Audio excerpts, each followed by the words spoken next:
going on, my dudes? Thanks for hanging out and drinking with two dudes and a mic. I am your host, Mike. And as always, I'm sitting across from my favorite dude. Gus, what is going on today, sir?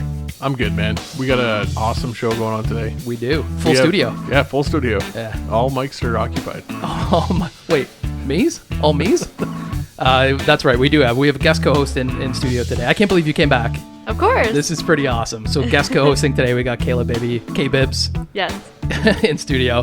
And also, so now in studio, sitting to my left, we've got recording artist, musician, producer, and the owner of Highland Studios, the insanely talented Luc Michaud. How are you doing, sir? Good, thanks for having me. I could not be happier right now. I'm a little intimidated by your presence, but so Nonsense. So the way we do things here is we do a shot right off the beginning. Okay. And actually, this shot, so you and I, Gus, we went out to a pub the other night. We did. And I met this guy, Matt, from Toronto. And he was talking about the show, and he suggested we do this shot. So this is one shot of Grand Marnier, right, and one shot of Hennessy. This is what so nasty. This is Matt, this is for you, my man. This is what you wanted. So we're all going to do this. So everybody, all the dudes listening, male, female, here we go. Cheers, guys. Cheers. Really pungent. It's actually It's actually really tasty. Yeah, it's like an orange. I was expecting like burn and like harshness. That was a good mix. It's an expensive shot. Very expensive. Each bottle's about $50 to $70. That was a good taste though. But it is pretty good. I'm impressed. I like it. Yeah. So Matt, thanks, dude. We appreciate that. All right. So here we go. Beer cracks. What do you got there? Fucking Honest Lager. Honest Lager. What else would I have? I'm a big fan of that. I'm drinking Cowbell. You're not a big fan? No, I am a huge fan of that. Oh, yeah. It's usually like if I see it on tap anywhere, I'm like, that's it. That's the winter Gagnon. Some in the fridge there if you want to switch it up there from your Bud Light. Yeah, that's one. I'll take one next after I finish this one. It changed the taste of my beer. From now. That shot. Did it? Yeah. Well, I can imagine, dude. Now it tastes weird. It tastes like bland. Like there's no flavor to the beer. Well, you just got like a multitude of flavors in the butt. I think that's true. Yeah, I burnt my taste buds. It just messed with the palate a bit. It mellowed out the Honest Lager for sure. Yeah. That Bud Light's probably going to taste like water. Well, it's light. It's Bud and it's light. Yeah. All right. So Luke, being a recording artist and now you're doing producing and all that stuff. So what kind of got you like the shift from like music into recording now? It was an accident. Like I'd been doing it a long time, just like recording at home and doing demos and whatnot. And basically, like, once I was out of the band, we weren't doing the one man's opinion thing anymore. I took kind of a hiatus from music, and I was just kind of recording tunes at home for myself. And it's something that I've been doing for quite a long time, and we've had the pleasure of working with some excellent producers. So I was able to pick up some tricks along the way. And once I was like just kind of on my own, living on my own, and like that was like my hobby, I would just record demos for myself. At first, it was like a bunch of spoof songs because my lyrics are like written in crayon and I'm an idiot. And then like after a while, like I came out with a couple things that I thought were pretty decent, and I did a track with Ophi, and I put it out, and I had a couple friends just kind of kick the tires, like, oh, who did the production on that? And I said, I just did it myself. Like it was a really basic setup. Pretty sure I played drums on a toy drum kit. But it worked. Like a kid one? Yeah, like it's like the little pad ones. Yeah. It's like just sitting in front of you and stuff.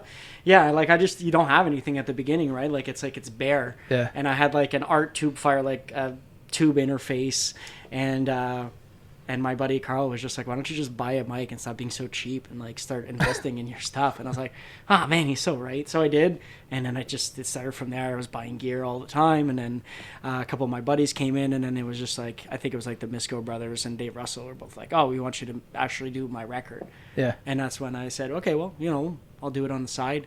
And it was like, started like in January of 2015 was like the first time that I had like a paid client, and by September 30th I had enough clientele to like quit my day job and just take this full time. So it was kind of like a smooth transition from playing to starting to record. But you still play for people now. I was still playing back then. Yeah, I played like I'm the band a lot. Like as far as like just being like somebody brings in like an acoustic song with like a vocal, I would be the rest of the band. I would be like the drums, the bass, the guitars. Sometimes I'm crap at keys, but sometimes I'll like just pop in some basic chords and do whatever I have to do, like to make it sound like a pop tune, like a polished pop tune. So that's pretty much the point. When people come in, like when they're like recording Like they come in with their own song. Are they expecting that from you? Or are they like, I'm going to record this acoustic song, and you're like, dude, let's pump this up? It's kind of a good combination of both. Yeah. There are people who come in who know exactly what they're getting, which is like the full bandification, and there are people who come in and like think that like. Wait, did you just say like, bandification? Yeah. Okay. I like That's all. Yeah. Yeah. You just like breezed right over that word, and I was like, that doesn't exist. I like it. Bandification. Probably doesn't, but like I guess to me that's just like the most basic way to put it. It's true, yeah. Is that like I bandify your song. Like so yeah, it doesn't need to be like your traditional like guitar bass drums. It could be an orchestral percussion. I know you notice there's like a bunch of weird little things around the studio that I use to make noise. So it could be anything, any genre. Like I try to do everything. I try to do literally like a little bit of everybody's genre, whatever they want. Do you kind of guide them too? I try to take as much from them as I can, so that the song can be theirs. Right. So it's like, I like to be like kind of told what to do, to be honest with you. Like, I love when somebody's just like, hey, can you play this beat? And they like scat it to me. I'm like, yeah. Yeah, thanks for the direction. Have you ever had like a moment or something that like just kind of struck you and you tried to tell them they should probably try it this way and record two different versions and, they ended up taking yours? Sometimes I'll pop it in if I'm mixing. Yeah. Or sometimes I'll make small changes to the tune while I'm mixing and stuff. I try not to do anything too drastic. And, and like in Logic, like I use, like you can revert back to your last mix like it never happened. So it doesn't really matter that much. If I make a huge change, they could like literally go back to what they had. And so I've never lost a part because I experimented with something, but people are generally receptive. I think like there's like two classifications and you kind of nailed it on the head. There's like the people who come in who are like, I want to take advantage of you being capable of being an entire band by yourself. And then there's the people who come in who are like kind of blown away by the fact that it's like, this is all possible with your music now. And if you have an idea and you can sing it to me, then like it can become part of your song. And I love that. So like there's we had talked about Mike O'Fee a few weeks ago. He's the best at that. And like comes in, he's like, I want the bass to be like do do do do do do. So like I'd go in and play the bass like that. Not exactly the example, but yeah. But he comes in. You said he comes in prepared. Oh man, super prepared. Yeah, he knows what he's doing. So he's like a studio vet. He's a guy who's recorded at Metalworks and at SLR and at all those other places. He's recorded since we were in high school. Yeah, because we went to high school with that guy. Yeah. So somebody respects the process. It's him for sure. He's like. Yeah. It's totally adept to the process. We might have to talk to that guy. Yeah, we should get that guy in there. We're going to have to have a conversation. I mean, we grew up with the guy. I see him every once in a while here and there. I remember back in the soft I'm usually days drunk. Yeah. Mike Lords, yeah. With Boots, Yeah. We went to high school with that guy too. We did, yeah. Yeah. So you're not an overbearing like producer. You don't change the whole song or like change direction. No, not unless like they ask me to. And sometimes that happens. I just like it to be at the beginning. I like somebody to be concise and just say like, this is what I want to do off the top. If they tell me that, like I know which direction I'm going in. But yeah, sometimes it's like, it's funny. You'll do a track and you'll send it off to a person who literally just gave you a vocal and they'll come back and be like, no. So it's do it again. Okay, fine. Like just tell me, be more specific, reference material. So it's definitely easier working with somebody that's prepared, has a direction, they know what they want. But is it more fun working with the guy who's like, I kind of have this idea. Can you kind of help me with, making it, come to fruition? They're both awesome. Yeah. I mean, it's like, it's whatever. I kind of like just let the person who's paying for the project decide like how they want to go about it. So you and I went and toured his studio last week. Yeah, that was a solid week. tour. Yeah, it was last week. Yeah. It was last Monday. I don't remember. Yeah. No, it wasn't. It was Thursday. Yeah. Jesus. How many have you had? You've had the same as me. You're bigger than me. It was one of the days last week. She's not used to the Hennessy. Yeah. that was a solid. It was a good shot. You know what? Shot, yeah. Shout out to Matt. That was a really good shot. That's a good cocktail I think right there. Mid-show shot should probably be the same one. Yeah. No, okay, he's out. But anyway, so we toured your studio, and like we heard of you from the One Man's Opinion stuff. So did you record some of that stuff when you were with them? It's funny enough that you say that. Like we were Marty, we were SLR, and we did the last EP. We did a few tracks with Brian Moncars out of Toronto. He'd done like Pilot Speed and Monine, some bands that I really liked. And we ended up getting Marty to mix it just because he kind of knew how we wanted it. So while we were there, it was pretty much always Marty. But I just bought like the first piece of gear like in 2010 when we decided to take like the big long hiatus. And so like it's funny, we have demos right now that like actually Josh recorded, like the lead singer, on my gear. And I like just was curious a few weeks ago and I said, I wonder if I just like run all this old stuff through like my new fancy toys, if it'll come out pro. So like the end of the result is that we're gonna do we have new EP on the way. Like it'll come out at some point in time. There's like 5 tracks on it that are like on the finish line. I just kind of have to push them over. But nobody's really in a hurry, and like this COVID crap, and I just had twins, so it's like, congrats, man. If you want to know one, like, they did. I think you told me about that. I did. Yeah. You text me and you're like, you just had twins. I was like, I had no idea. Even when we were there, did you I had have no like idea. a boy and a boy or a girl? No, a boy and a girl. Nolan and that's Estelle. awesome. Yeah. They were adorable though. They kept mommy and daddy up all night last night. Well, but you can't say they're not adorable. They're your kids. Right? That's like a biased comment. Like, oh, they're so adorable. You're not gonna be like, oh, they're so ugly. It's a huge adjustment. I mean, like you're talking to a guy who's had unlimited sleep for like the last 5 years, and unlimited. Unlimited. Yeah. Like, I think like 20 alarms in the last 5 years until I had kids, and now the kids are the alarms. Yeah, and now you've slept 8 hours in the last 4 months. Yeah, pretty much. Yeah, that's how it feels sometimes. But like my fiance Lucy's like incredible, and she like, when I work in the morning, she takes like an extra shift. She's a superhero, so it does make things a lot easier. But yeah, sometimes it's crazy. So she doesn't care you're here and she's with the kids. Well, we called the sisters over tonight. I think she has like her sisters have been super helpful with the process as well. So they're at least I think one of them came tonight. But yeah, so like we have a lot of help within our families, and I have to definitely hand it to them. Like there's a few weeks there that we probably wouldn't have gotten by without that help. So yeah, so it's just we have a great support system. So yeah, when I have to do stuff like this, we've gotten in the habit of just calling somebody. But tonight, Daddy's got a drink. That's it. Yeah, I explained the dynamic of the show to Lucy before we came here. But she, she at least gave me he's the not reminder. Breastfeeding. I think we gave up on that dream pretty early. We gave up on that dream really early, actually. So I have all these tracks that they're like at the finish line. There might be one of them that's like pretty much done, and I just keep remixing them because I'm like addicted to buying gear, and I'm like, if I reamp this thing by this way, it's just like I'm become my own. Long and McQuaid's your favorite store. Yeah, 100%. Well, what's your last purchase? I bought a banjo there last week. Oh, that's sweet. right. That's he right. showed us. You missed it. I missed it. He showed us that banjo. Yeah, you're pretty good. Man. I can't believe like you can go to the Long McQuaid, buy a banjo, and play like, it. I've never touched banjo before, but now I can play it like a fucking pro. I don't know, man. It's a stringed instrument, I guess. Like, funny enough, I did not go to the Long McQuaid for the stringed instrument. I was on daddy duty that afternoon, and I just like had an impulse to buy a banjo, and Nathan Schiller actually delivered it to me on his way home from work. That's amazing. Yeah, they're awesome. Like I said, can you imagine? Long McQuaid's is the best, man. Can you imagine just being, I love you too, Swabman. being so famous that like you order something and the guy's like, one of the workers or owners is like, no, I got you. I'll bring it to you. Please let me bring it to you. I live so close to there, but yeah, it was like 2 blocks. I tried to bribe him. He wouldn't take anything for it. And then I walked in the other day to buy a cymbal stand. And he said, hey, wait right here. I have something for you. And he went in the back and he had an extra banjo case that they were going to throw out. And he's like, why don't you hold on to this? And I was like, okay, great. I will. Thank you. So you got the banjo case for free? Yeah. What the? Yeah, it was great.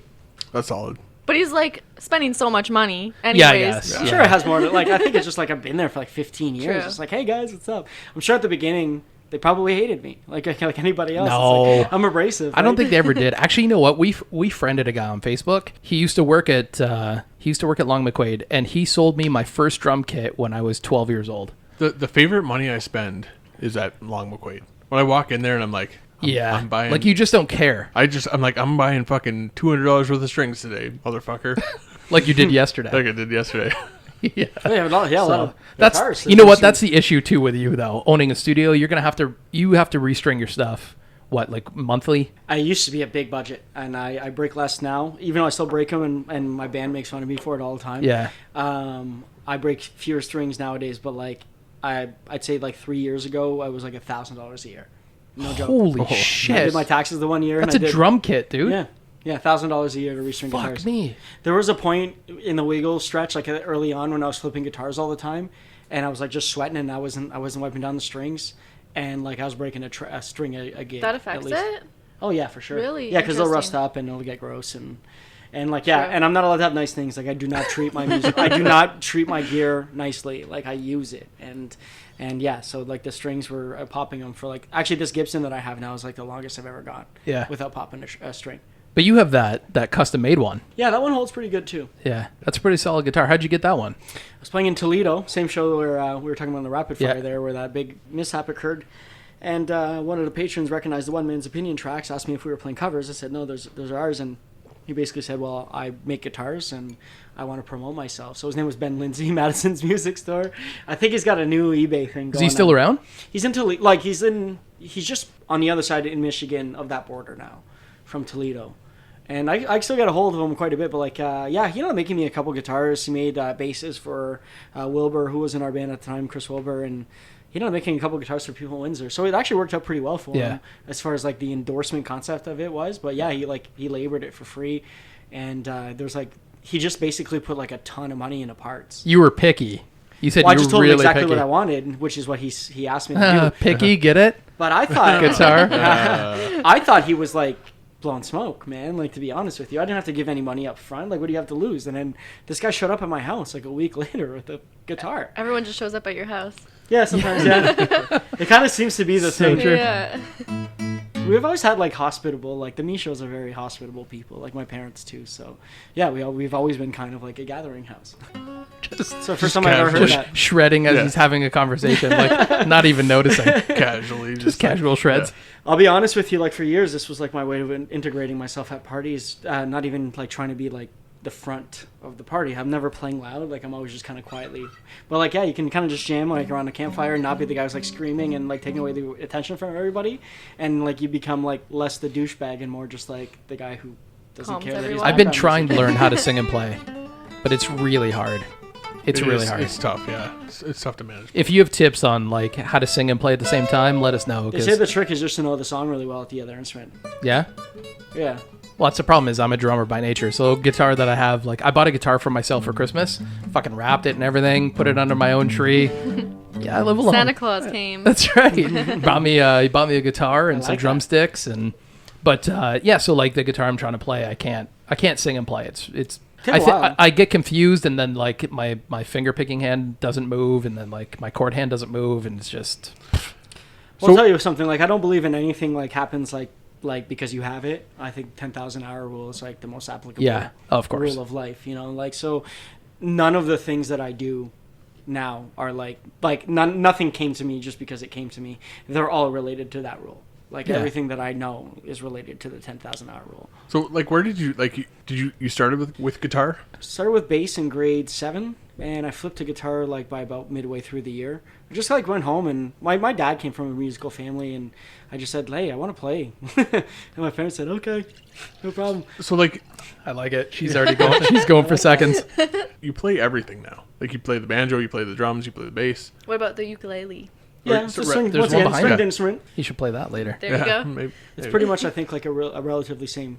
Where did you you just transition from the bass to the guitar and then just started playing other things? Like, My brother bought a drum kit when I was in grade 8, and as I was graduating grade 8, and I mean, I always loved drums too. So I was a big Trey Cool fan. I was a big Green Day fan, like growing up, and I was just like, man, like I love guitar, and I'm sure that's the one for me. I never wanted to be a singer. We'll get into that later, but I like drums and guitar, like were like my thing. But when I got to high school, I was like definitely like maybe ahead of my time on the guitar side of it, but I was pretty shit at drums. So we had like a couple of my buddies that I met through in high school bands and whatnot that were playing drums, and it was just never something that I developed a lot because there was no way I was ever going to be like the guy on that instrument at my school. There were just too many guys who did it better. Like for me, it was just like kind of something that was like on the wayside, and I just remember practicing like Today and Blink tunes like all the time. And I like was kind of still pretty shit at it, to be honest with you. And then I started recording bands. And then I got chirped in some magazine by a guy I was in a band with before about like the fact that I was using pre-engineered drums for my solo songwriter artists. And I'm like, okay, cool. Like if you want to kick in the $35,000 it costs you to record a proper drum kit. I knew the concept of drums, like I could program them really well. I could make it sound like a person. But like the big knock on Highland the first couple of years when I was recording out of my living room was that like it was fake drums, fake drum kits. And then So it made you better. Yeah, of course, all the time. Cool. And then like that guy now, it's just like if I saw that guy, I'd be like, hey, thanks for the critical feedback in the magazine. They could have sank my business. Guess what? I do this really well now, and it was like a turning point for the studio. So suck it. I am definitely that type. Like if somebody tells me I can't do something, I'm gonna go and I'm gonna like do it. And it's just like I'll learn and I'll take the time. And now it's like I have a drum room. and I have the preamps, and I have the mics. It's pretty sick Yeah. drummer. Yeah, you do have a drum room. Like when I saw that drum kit, I just wanted to Yeah. jump on and start playing. So you only saw one of them. There's two. Yeah, no, we toured the studio the other day, and like that's a solid setup that you got there. Thank you. It's comfortable, and you got And it smells good. there's so It much. smells like wood. Yeah, there's so much gear in there. Like, That's like since I was 17, I think. And like, it's funny. It's like, it's hard to justify buying so much gear to the people around you. It really is. Yeah. In so many cases. And I remember even when I was like, my folks always got it because they bought a lot of my gear too. When I was like, my parents were so supportive. And so they bought a lot of like the first rounds. When I turned 18, like that's when my real gearhead days like kicked in. And I was just like, I'm going to buy gear for the rest of my life. And he just like kind of picked stuff up as you go. Right now, like you guys actually missed my big delivery. I had a new preamp delivered on Friday night. Like, Oh, you know what? I saw your social post. yeah. I saw it. Yeah. And I've always wanted one. And my buddy just like happened to have one sitting around, and he gave me a great deal on it. And I was like, well, all right, cool, I'll buy it. It's like a habit. It's like an addiction, but it's like an addiction that I get to write off on my taxes. So That's the best. Which is kind of funny because 'cause I you swear- gave up a really good fucking job, man. You gave up a really good government job Yeah. to do this. That had to have put a lot of stress, not only on you, but like on your relationship and I was everything. alone. I was alone when I did it. Oh, okay. So you weren't with her. No, she met me as what I am now. So she's stuck with me now, unfortunately. For So her. she was with you for your money. Yeah, exactly. Solid.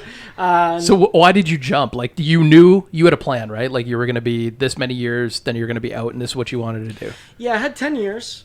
That like was my plan when I went in. I didn't tell that to anybody. Like you keep it to yourself. Like you never want to be that guy at the office. That's Well, they just wouldn't like, hire you. Yeah, I'm getting out. Well, you know what's funny? Like they hired me like the day we got our second single added to 89X on One Man's Opinion. So like we were very much still a thing when I was working at the Yeah. government, and we had this like compressed work schedule that we were allowed to do, in which you can work like more hours in fewer days in a week, and Okay. then you take like a day off.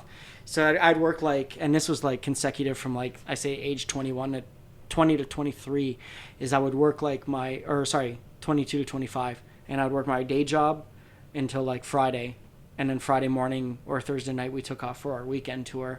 We'd do the whole circuit. I would always be back for Sunday night hockey. We'd always do 3 gigs, 3 nights, or 3 days or whatever. Always back for Sunday night hockey. Back to work 7:30 on Monday morning. Who's your team?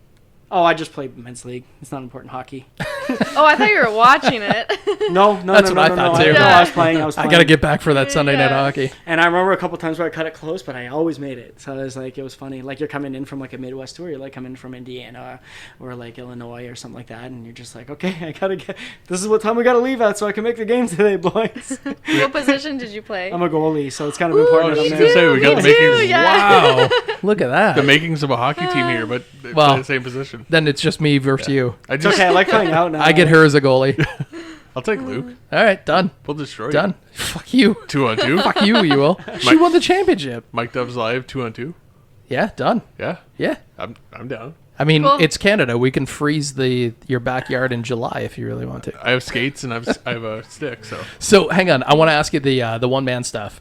That kind of we'll get it out of the way because I know you don't like talking about it. No, but I do. I just like it sucks when an interview is like so centered on it because it was like 12 years ago now, right? Like, Yeah, so yeah. it's like you're like, I have all these new things that I'm doing. And 12 years, but I still listen to Girl into Bed with Me.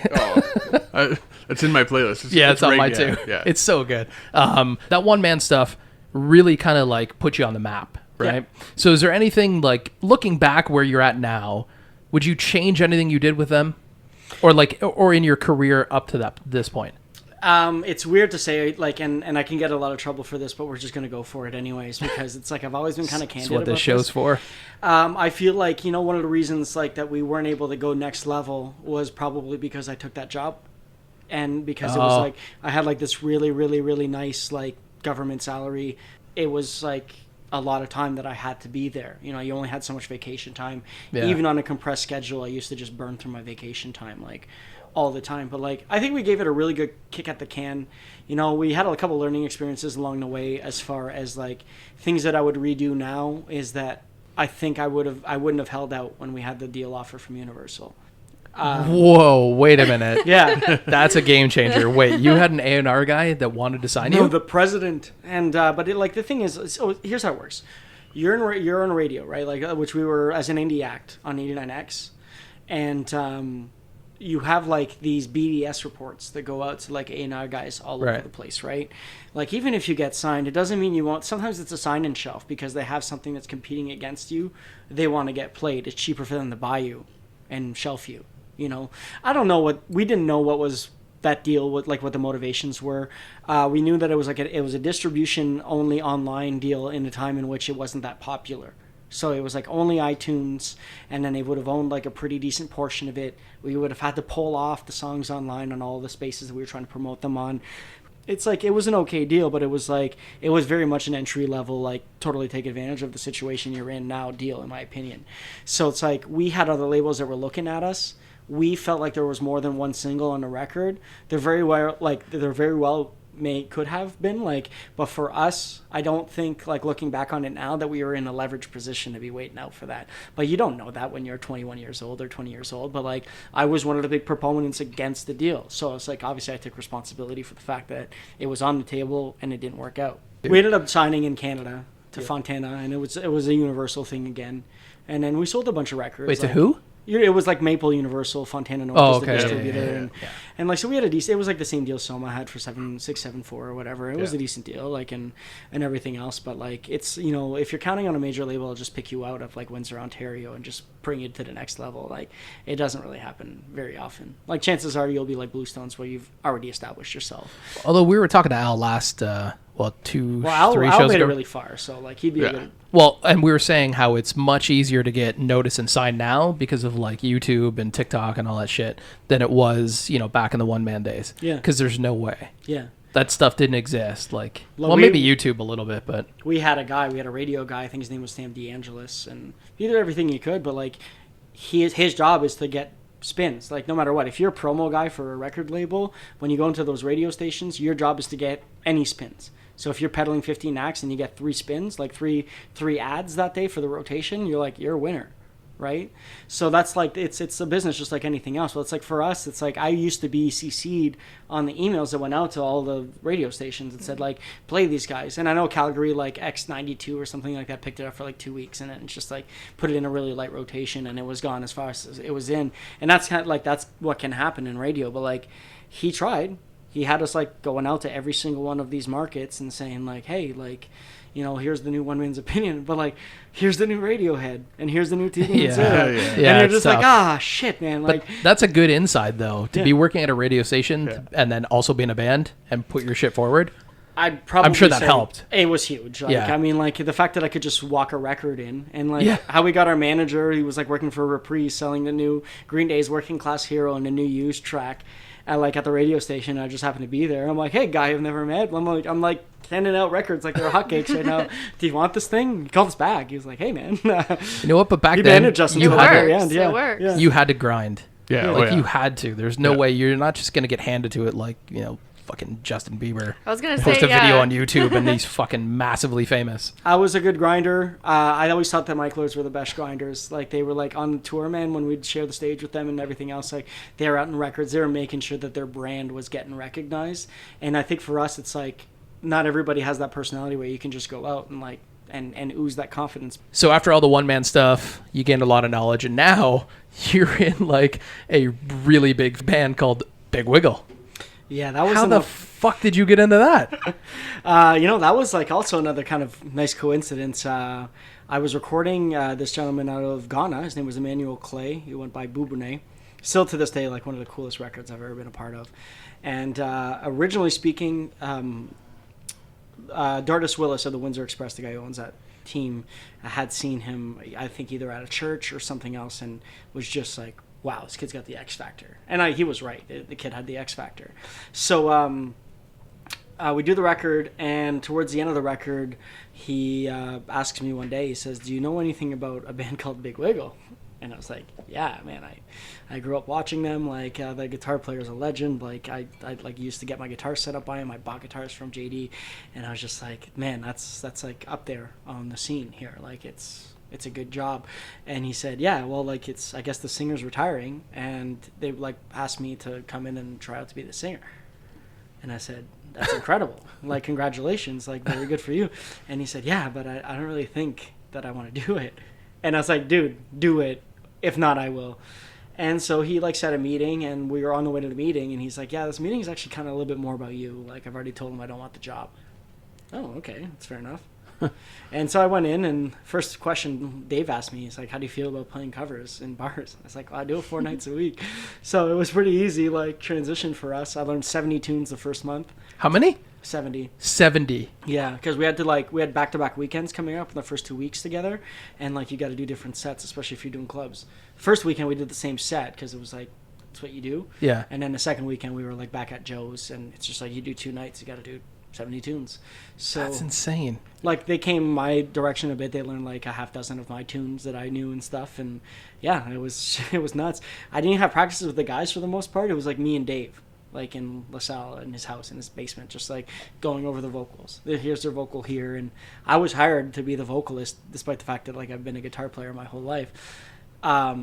So it was just like, okay, I had to get used to this new job. Like, it's like I had been the frontman vocalist for my trio, De Janeiro, but like I hadn't done it like at the scale of what they were doing at the time. So yeah, we go in and it went really well. And it just like, I don't know. We haven't looked back since. We've been really busy. We do like 100 jobs a year probably. Yeah. Yeah, when we're not COVIDed. Yeah, I know. It kind of fucked everybody. Do you get tired of playing though? You probably play a ton of shows. Yeah, I mean, I don't get tired of playing Bigg Wiggle shows. No. Ever. But like, I mean, touring, It's never hard to be constantly going out and having to play shows. Like, It's like does it wear you down? It's like 200. Yeah, for sure. It's like 200 jobs a year when we're in full circle, because like I do a thing with Max on Friday, Max Marshall on Fridays. We did like a dueling show for like a while. And so like that's Friday afternoons. I usually play Thursday nights around like a very specific circuit. Like they're always the same dates at the same clubs.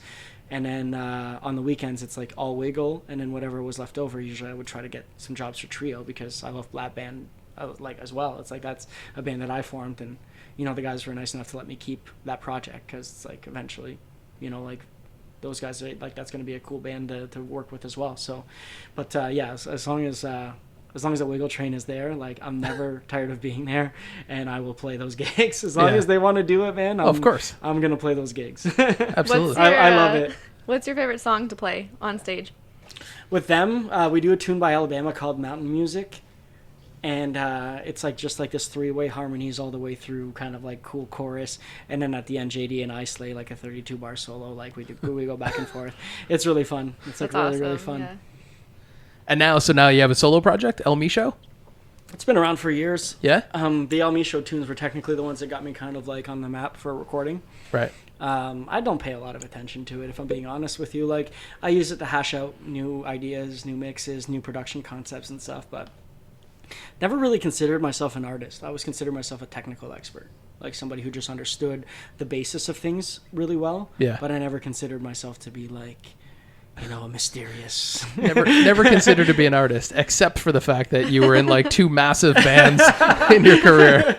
I know, but I was like always just like a really good like support guy. You know, like I always like made my life being a support guy. Yeah, makes sense. And now here you are, just riding it out, owning a studio, just living the dream, man. It's you don't right. leave your house, like you work. That's awesome. I like being on site just in case something needs to happen. Oh, it's convenient. Lucy will let me know, or whoever's helping will let me know, and I'll be in a house within like 5 minutes usually, and it's just like, just tell me what I need to do. My clients all have kids or like have been around it. They all know, they all understand, and so far it's been okay. Like it hasn't been the worst like reintegration back to work. You're gonna have to put a crib in your studio now. Yeah, no. I'm actually like, yeah, that's part of it. Little headphones. Tiny baby headphones, yeah, we baby have drum Headphones, sets. so cute. Whatever if they want, I would love for them to get into music, but like if they don't want to, it's, you know, if they want to do sports, if they want to do something else, do it. So you're not gonna, you won't push them? I'll make it available to them. Yeah. I'd imagine that like most people who like grow up with parents who are as into it as I am, like inevitably it shapes, for sure. It'll shape into them a little bit. Yeah, it'll rub off. You watch your dad do that, and like, I want to do that. Oh, wow, look at Jody, man. Look at Jody Raful. Oh, yeah, all of his kids are incredible. The whole musicians. Raful family. Jesus.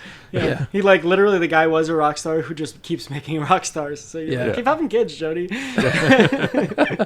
You're producing the next wave of music. Yeah. Man, that guy's the best. I love that guy. He's done a lot for Windsor, and Jody's Rafuls are great. We were talking about Billy on getting him on the show, actually. Yeah, we got to reach out to him, I think. Because he's a good buddy with Justin, so. Yeah. He went on tour with, actually, Justin was his touring drummer. Yeah. For that tour. Yeah. And Billy's got the best hair in the league, too. Yeah, you know what? Every time I That's see him do a awesome. live, it's flowing. just, yeah. Yeah, it's like majestic. It's like I told Francois, the guest we had on a couple of weeks ago, he's got like this really massive beard. And I said, you need a fan just like kind of off camera to just kind of blow it. Yeah. Just to blow it. So Billy needs the same thing. He's like that, that supermodel blow. All right. We got to do another beer crack and another shot, actually. So are you guys ready for this? Sure. Well, it's fine. The mid-show shot. Mid-show. Are you doing another one? Sure. All right, ready? You got your shots? Yes. Ready. All right, so here we go. So this is now, sorry, Matt, we're drinking grapefruit vodka again. So all the dudes listening, male, female, here we go. Cheers, everybody. Cheers. Cheers. And you know what the shots are followed up by? Always. Got to do those beer cracks. It's hard for Kayla. She's drinking wine. Woo. All right, so a segment we like to do on our show, it's called Rapid Fire. So we're going to ask you just like a bunch of questions. First thing that comes to your mind. Don't overthink it. Just whatever comes to your mind. Ready? Mm-hmm. If you could teleport anywhere in the world, where would you go? Ooh, Australia. Do you have a nickname? Lukey. Do you always wear your seatbelt? Yes. You're going to give me shit for this one because on the way to the studio tonight, Yeah. he picked me up and the thing was dinging. And he's Aw. like, oh, you fucking lied last podcast. He's like, you don't have your seatbelt on. Pet peeve. You know what? It's because I was excited to show him about the website, so whatever. How do you cook your steak? Medium rare. What store do you shop at the most? Long and McQuaid. Ah, solid, yeah. You know what, though? We're asking a musician. Yeah, true. Yeah, fair. Like a gross amount. Seriously, I'm not kidding. I get really nice treatment there. I love them. What's the most surprising thing you have in your wallet? I'm boring, man. Nothing. There's nothing really exciting about my wallet. I think we might have to change that one. Yeah, we might have to. It's kind of weak. Yeah. What's the first thing you do when you wake up in the morning? Brush my teeth. What color is your toothbrush? Right now, blue. Shower or bath? Definitely shower. What's your favorite board game? Monopoly. Oh, That's mine. Yeah. That's mine. Window or aisle seat? Window. Beaches or snow? Beaches. Coffee or tea? Coffee. What's your pet peeve? People masticating while they eat. Like in my ear, if it's really loud Okay, eaters. wait. Like people doing what? It's like chewing moistly and Yeah. like yeah. Yeah. Okay, no. Like I heard something completely different. Oh, yeah. Don't do that. Don't Hey, do maybe- that. you know Please what? don't do You that. know what? That's probably not a favorite for me either. So, I hate it when people masturbate when I eat. yeah, exactly. Right? I don't want that. What's your vice? What's my vice? I think too much. Solid. What's your favorite beer? Right now, Bud Light. Usually Newcastle. Okay, so now we've got a couple of rapid fire questions that are just for you. So Okay. it's like aimed just at you.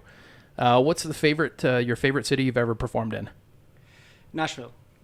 Yeah, you know what? That's a music town Yeah, now. for sure. That makes Yeah. sense. Detroit's sweet too. St. Andrews Hall is like my favorite. St. Andrews is a Yeah. sick venue. Yeah. Yeah, That's because one you're of my so up favorites. close. Yeah. And Taste of the Tecumseh. And what? And Taste of the Tecumseh. Oh yeah. That's a great gig. What's the best brand of guitar? I'm a Fender guy, but I like Gibson too. Okay. Yeah. What's the weirdest thing you've ever held on to? CBC News camera was kind of unsolicited once. Yeah? Yeah, I was just like in line at a store and she was doing a story and she's like, "Come hold my super expensive camera." Oh. Even though like You I took it a happen to different have, way. like, I was thinking like hoarding. Like what's the weirdest thing you've ever hoarded? But yeah, that makes sense. That's a good answer. Yeah. I like that. I had this kid clown that my godfather gave to me that just does like the and then slows down gradually. It's so creepy. I had it till I was like 20. See, that's weird. I just happened to have it. I don't know. I found it when I moved and I was 22 and I was like, oh man, get rid of this thing. It's creepy. What's your top bucket list item That I've achieved? that you want to do or you've achieved anything? Oh man, that's hard. I hit a lot of the bucket list in the last 10 years. That I've achieved probably playing St. Andrews. That's pretty solid, yeah. And I guess the song on the radio was a pretty big deal. That's fair. Yeah, that's a good one. And that I want to achieve, I'd love to sign like a commercial production deal. Yeah. So I guess that's like the next step. Yeah. What is the biggest goof you've ever made on stage? What's your biggest mistake that you've ever done? The weirdest one was like my pedal board just basically exploded, and it took me like a song and a half to figure it out till my guy who literally made my amplifier just said, "Why don't you just plug it right into the amp, you idiot?" So were you just playing and nothing was coming out? Yeah, it was actually the same Toledo show about that guitar I told you guys about. That's The awesome. same night, yeah. Oh. And I just like sitting there, and I'm like going back up to the mic for harmonies, but I'm like just a disaster. Yeah. He's not getting a signal in his amp. That's awesome. Pro touring band, good job. Well, there we go. All right, so there we go. There's the rapid fire Luc Michaud. Thanks for doing that, buddy. I appreciate it. No problem. You know what's coming up? August 7th. August 7th, yeah. International Beer Day. International Beer Day. Yeah. And we're actually going to record a show. We have one booked for that night. We do, yeah. So we're going to do a show on that night too, because we have to. We're like a drinking show. Yeah, we're gonna have to do Are it you gonna live. bring Mike? Oh, I wish. Oh my God. No, we have another guest lined up. So what do you normally drink? If you had a perfect drink every day, what would you drink? I like to do a mix. I like whiskeys, scotches, anything like that. Glenfiddich is like usually a pretty big favorite. Oh, There you go. Here you I go. always get my Wisers because it's Settle down, Gus. I'm one of those weird Tables moving. I'm one of those weirdos that's like local. So I always buy local shit. I always have the Walkervilles at house on hand, but like we like to do a little bit of everything at home. Like we always just get like 6-packs of various tall boys. So you're mostly though like liquor guy. Either or, depends Yeah. what. I mean, like, that I just come off the ice and get peppered for 60 shots. Like, Well, then a Bud Light. I wanted a Bud Light or an OV. You know what I mean? Oh, OV. OV, yeah. Here we go again. Nobody north of London knows what the fuck you just said. I know, and it's funny. I like showed up with a 6-pack of OV to OV's birthday party actually the other day, and Dave Crada, one of the local bar owners, is like, "OV, it's actually like kind of a hot commodity right now because they're not making the kegs during COVID." Yeah. And I said, "No shit." Anyway, so yeah, 'Cause after Canadian- hockey, OV is like literally like it's like liquid gold. It's a Molson product. OV is massive in this area, but it doesn't sell anywhere else. So they stopped making the OV because Canadian people were in quarantine. All they could do was drink. Yeah. So Molson switched over and just did straight batches of Canadian and stopped the OV. They stopped the OV line. Completely?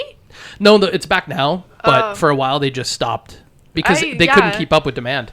When I see it there, I'm You like, drink yeah. OV? Well, so the first time I ever heard about OV was in Calgary, and there's only one liquor store in Calgary that sells it. There's an OV in Only one liquor store, and they're all privately owned, except for we have one government-owned one. and So that's what it. was over? Because here we have LCBO, liquor Board of stores? Ontario. We called them liquor Okay. stores, and they're open until 2 a.m.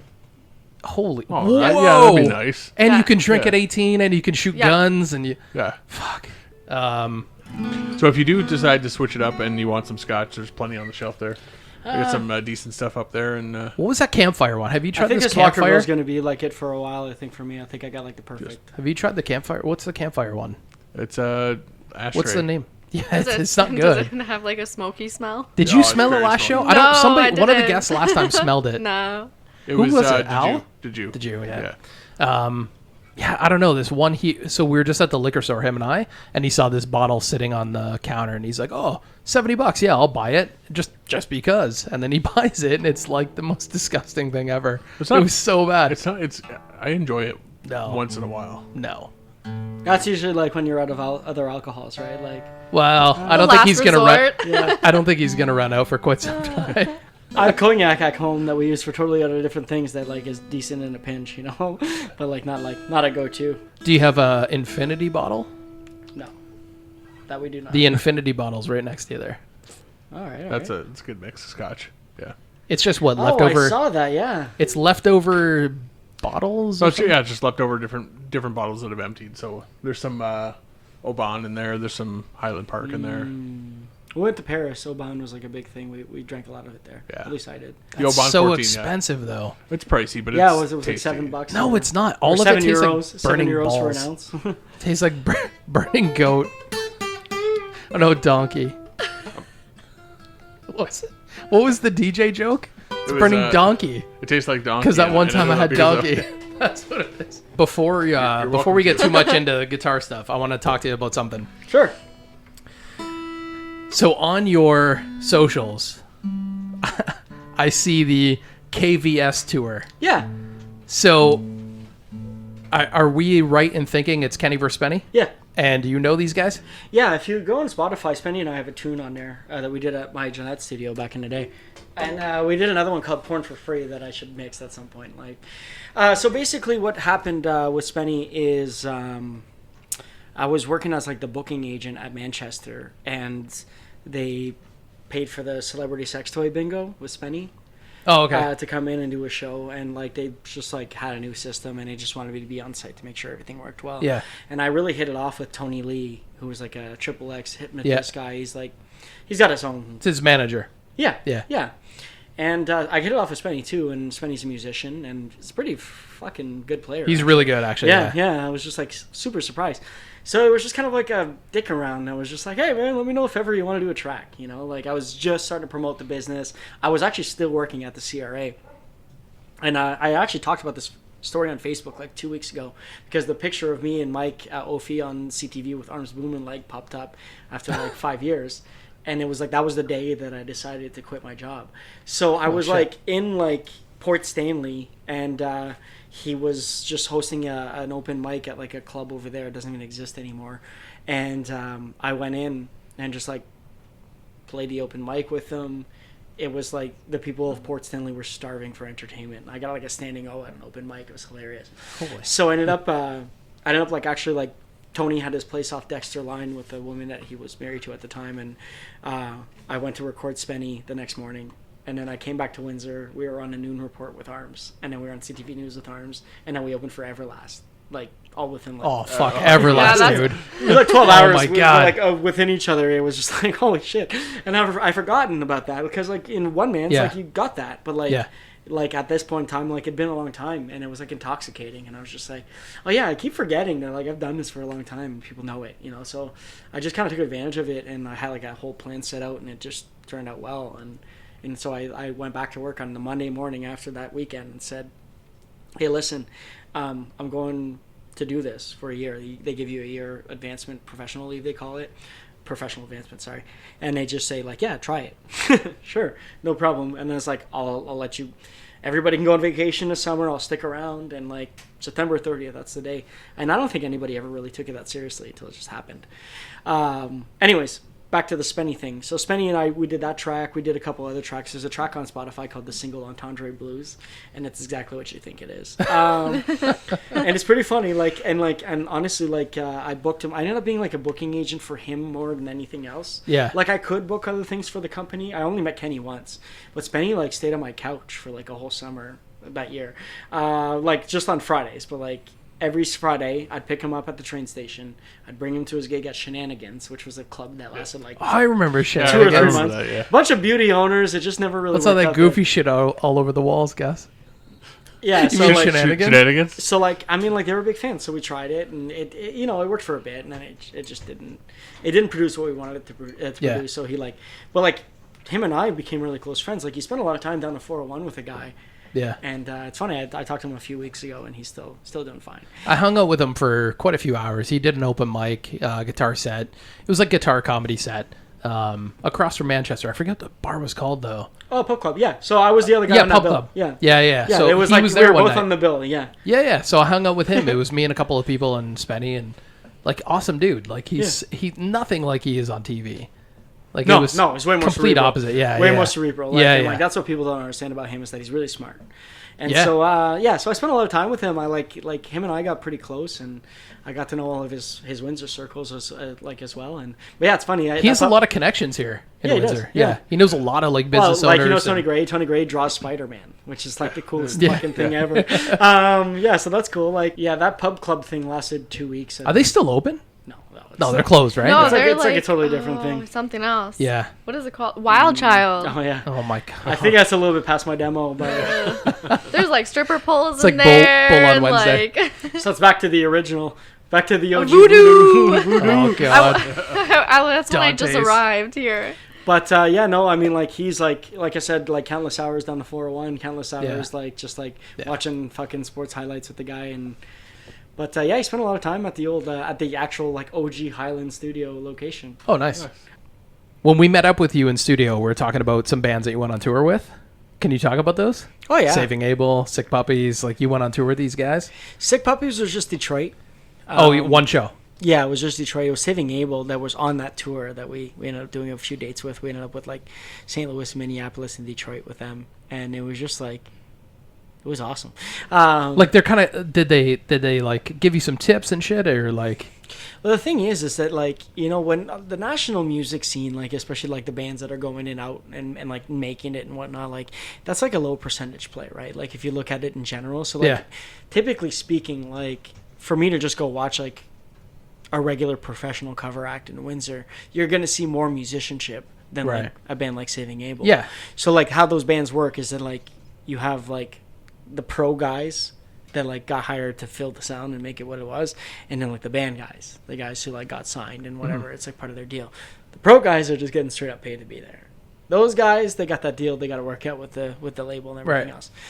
The pro musicians in that band were fucking incredible. Like Scott Bartlett, the guitar player, was an animal. Like we'd just jam on stage before the gigs and whatnot. His delay pedal blew, and I had the same one, so I ended up lending mine to him for like most of like those dates. But it's really it was like humbling to see like this guy who could literally play anything I've ever seen in my life, and then he goes on stage that night and he's playing like the basic rock. Like, and I'm just like laughing like, oh man, like he's so fucking good. This is such a waste. So it's like it's a fresh perspective of it. But like solid guys though. Like when you were on those tour guys with are them? fucking awesome. Are they? Like my guys, yeah. No, or the Able guys. Yeah, Saving Abel. Oh yeah, they were solid. Yeah. For sure they were solid. But like the hired guys were like the guys I always got along with. Yeah. And then they had like they had a really cool tech. They had a really cool drummer who was like a guitar player by trade. And then they had that Scott guy. So that's like predominantly like that's who gave us more attention as part of the band and everything else. Yeah. And then the other guys were like still kind of out there. Now you look at it and you're like looking at some of these bands. Oh, that'll work. Thank you. Oh, there you go. Another Bud Light. And you're like, I'll take another one too, man. it's always been the national players that I watched. The people who aren't in the band, the people who got hired to like make it what it is. But like, yeah, the guys who were like predominantly in the band first, like those are the ones who were chasing the girls and like doing like they didn't give us much attention. We hung out with the guys that were hired to be there. Yeah. Yeah, those are the guys I get to get close to because we're all fucking geeks and we're like, oh, you like guitar? I like guitar too, you know. So I guess there's probably no crazy tour stories then. Well, if it's a bunch of guitar nerds hanging out. I'll just tell you, like when you're like on a national tour like that, you get grips and you get like cool little amenities that you wouldn't usually get. Like you pull up to a place in Cincinnati and they're just like 6 guys with gloves on waiting to put your shit on stage according to your stage plot, and you're just like, cool. All right, I can live with this. But you know, I didn't really myself, like I didn't really have anything crazy to talk about on tour, to be honest with you. I just kind of like toured from city to city. I think I was kind of a dick when I was younger, so could be still. You probably see more shit on the bus. Yeah, like in transit. Yeah, but like we traveled in my truck and so it was just like it was pretty tame as far as we went. But like yeah, there was like I mean like you see a lot of drugs. I remember like we were playing in Battle Creek and some guy had like literally like a pile of cocaine on my amp, and I'd never seen cocaine in my life. Were you before. mad? Yeah, I was super pissed because we were crossing the border like an hour later. Oh, yeah. Yeah, and I was just like, what the fuck are you doing? What is this? He's like, oh, that's a bag of fun right there. And bag of fun. Yeah, and like, honestly, like, for somebody who's never seen it, I don't think I've ever seen that quantity since. Yeah. Like, that's how, like, fucking shocking it was. Like, it was a ton. It was a ton. And the guy, like, he lectured me on how I was, like, killing the party and I was a dick and everything else. He died. Like 8 months later. Holy. He straight up fucking died. So I was just like, well, I mean, from like, a heart attack? Yeah. He passed away in his sleep from natural causes, I'm sure. Booger sugar, man. Yeah, and so like I'm just like looking at shit like that and I'm like, I was never into it myself. But like there's a lot of that. Oh, I'm sure it goes all over, yeah. And there's a lot of booze. Green rooms, fuck. And there's like a lot of just like there's a lot of excess and whatnot, but like it was never part of the industry. It just kind of came with the territory, but like it was never something that I was like super like enamored with. It's rockstar life, dude. Yeah, the rockstar life like it will fucking kill you though. So I mean, like you got to be super careful. As it like, has many times. Like how Keith Richards is still alive is beyond me, but good. For I you, think with Keith Richards, it's the drugs that are keeping him alive. I think if he stops, like his body's gonna deteriorate so quick. It's the only thing holding them together. Well, once again, a show like that nowadays, you go watch a show, and it's like it's being held together by the hired guns. They're like 70. And I always love the hired guns. The hired guns are like the people that I like. They're like my kindred spirits. Didn't Pat Smear start as a hired gun and then made it into Foo Fighters? He used to play with Nirvana, right? Pat Smear did a bunch of Nirvana guitar stuff. Yeah. It like rhythm and backup guitar, and then he like ended up in Foo Fighters with him. I love Nirvana. They're like my soul. Were you even alive when Nirvana was there? I don't care. I have like all of his books and everything.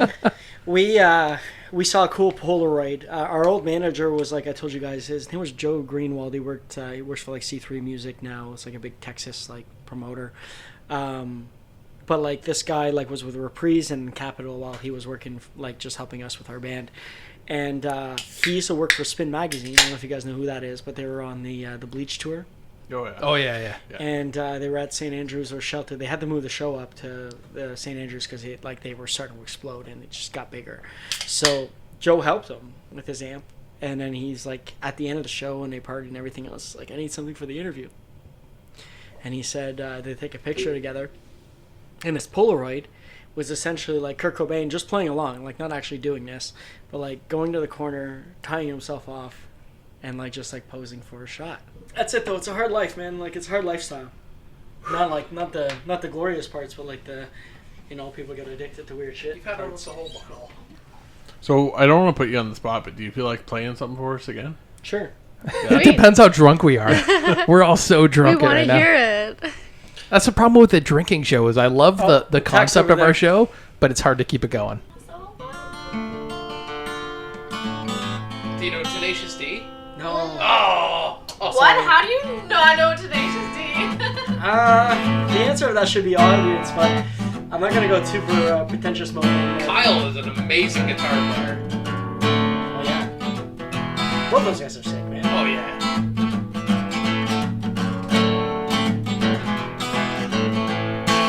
The song's about like walking away from pretty much everything you know for a while, and then just kind of randomly landing back into it. And here we are. I walk into a crowded room. I see so many people that I've never seen before. It all came up so soon. This may truly be the first time that I've ever felt alone. It's not just you and I, it's everyone here together now.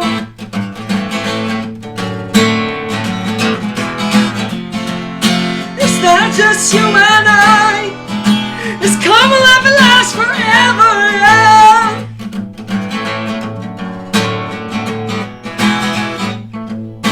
I'm back inside the crowded room. See so many people that I've truly loved before. It all came back so soon. This may truly be the first time that I've ever felt adored. It's not just you and I, it's everyone here gathered now.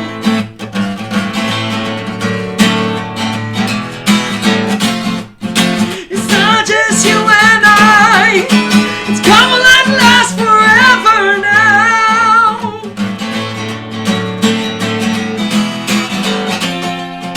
This music is my education. This music is my therapy. This music is my inspiration. This music lives inside of me.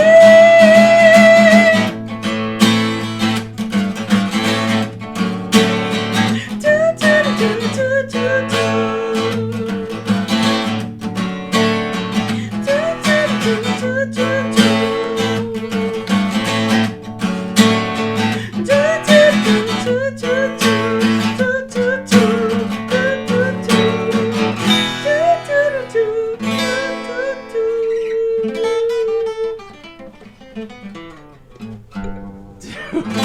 Dude. Holy, hang on. I gotta get my mic. Holy fucking hell. That's one of the few Jesus. songs. We don't even know what to Dude. say. That was amazing. That was You guys are too so incredible. All right, Luke. So before we end the show, if people want to reach you on social, how do they get you? I got an Instagram. It's Highland Studios Garagio, as in like, Garagio. Throwback to the old days. Yeah, exactly. Yeah. Facebook. I usually run most of the things through my personal page. It's just my URL is Luc Michaud 52, LUCMICHAUD52. They need to reach me by email for sessions. It's luc.highlandstudios@gmail.com. That's pretty much it. I mean, I really don't think... I think I'm on Highland Studios on Snapchat too, but that's like, if you want to watch family like snaps, then... That's a big thing, though. People have to realize it's LUC, Yeah. not French. LUKE. Super French. Yeah, super French. Usually my party trick is like, add me to Facebook. Okay, cool. Just look me up. It's LUC. And then as soon as like the LUC pops in, it's usually like it's my name that pops up. Yeah. But like it like got broken last week for the first time in like 4 years.